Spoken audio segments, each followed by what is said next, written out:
welcome to week 3. Now hopefully weeks 1 and 2 went well, starting with body weight, progressing to those resistance band exercises. Now if you recall, the resistance band exercises are really trying to build some ability to do external resistance into your movements and build on some strength, but at the same time really enforcing how our brains talk to our muscles so we can build on that for week 3, okay?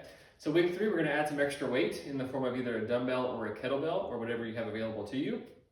And we're gonna do those movements we did before, add that next tier layer. And that's super important that we progress slowly into adding some extra weight because it takes time for our physiology to adapt, especially with extra weight like it would be for a kettlebell or a dumbbell, and building stronger bones, stronger tendons, and stronger and larger muscles, right? All those things kind of go hand in hand, and taking your time and progressing a little bit slower may be very beneficial for you. So let's either do, if you have these available to you, a kettlebell or a dumbbell. And let's start with that RDL hinge type exercise we did before.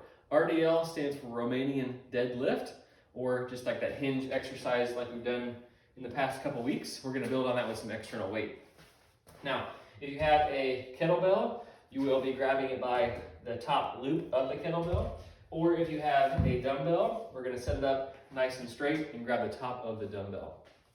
Now, where I want you to start on this exercise, if you're using either one of these, is to position it in line with your heels. So you really have to force yourself to sit back before you stand up and pick up that extra weight. So the first time, heels slightly wider than hip width apart, shoulders back, chest nice and forward. Imagine like you have that broomstick on your back, right? Shins nice and straight. All I want you to do is go down and touch the top of the weight, exhale and squeeze your glutes and come back up. So now you kind of know where the weight is. Okay, so let's try it again. Feel it, come right back up.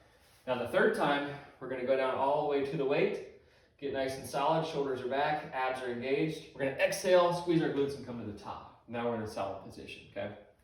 So from here, let's just go down to about hands slightly below your knees, working into your hamstring tightness if you're tight back there and loading the hips, okay? So same position, I'm gonna target in between my heels again with the weight. My heels are taking most of my body weight, right? And my shins are nice and straight. I'm gonna squeeze my glutes, exhale and come to the top. So inhale as I lower.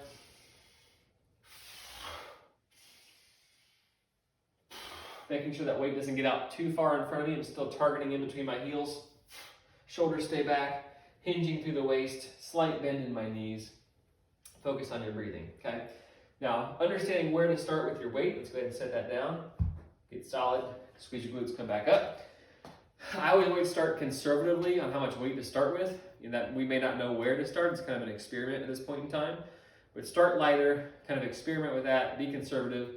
If it feels pretty easy and you can do 10 or 12 reps without much fatigue, likely you can increase some resistance, okay? But for now, let's just focus on the movement. So that should have felt pretty solid in terms of our RDL hinge at the waist exercise. The next one's gonna be our squat. If you have a kettlebell, you can hold it on the horns like so in that goblet position.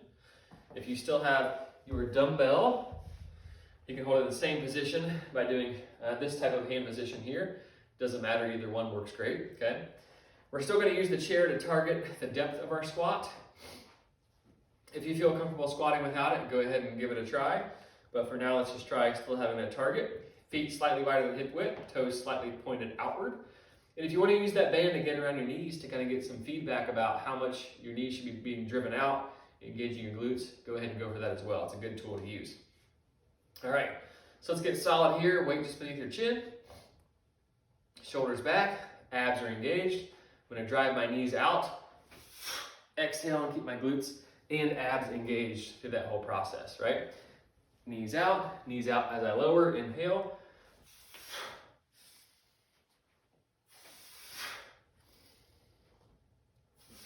You might feel this more so in your quads than you did before, but also on your glutes at the same time. So it should be really engaging that whole lower body as we're adding some extra weight to this.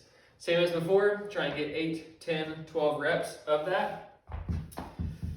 And like I said before, really starting conservatively, starting with a lighter resistance, focusing on the movement, and you'll have a better idea of where to progress once you go from there. All right, so our third exercise is that shoulder press. We did it with the band on the second week. We did a body weight the first week. This time we're going to add some resistance to it. So if you'd like, you can try that half kneeling position like we did last week, and just adding an extra layer of balance and stability into the movement. Elbow facing forward, palm facing in, glutes are engaged, back foot driving into the ground. Exhale as I press, inhale as I lower.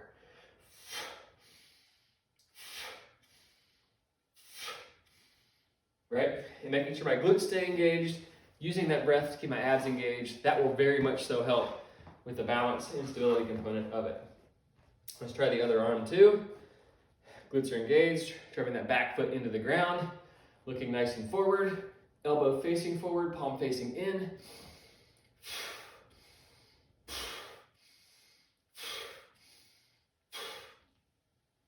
And great exercise to focus on improving overall upper body strength, especially in the shoulder and tricep. And anything done overhead throughout the day, you will definitely benefit from doing this exercise. All right, last one. We're going to work into our row. So like we did with our protraction, retraction, and quadruped position on week 1, we then did the pull apart in week 2, really engaging the lats and middle trap. Week 3, we're going to do a row exercise.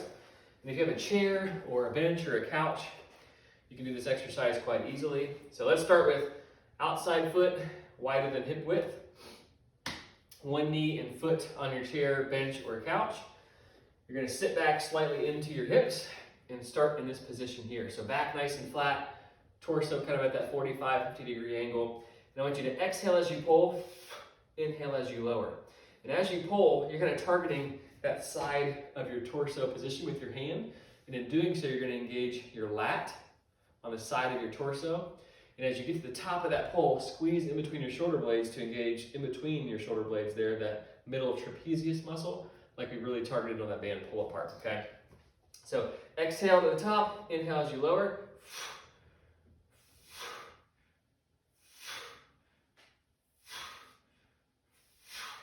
You should start to feel that pretty solidly in the side of your arm, or side of your torso, and also into that bicep as well.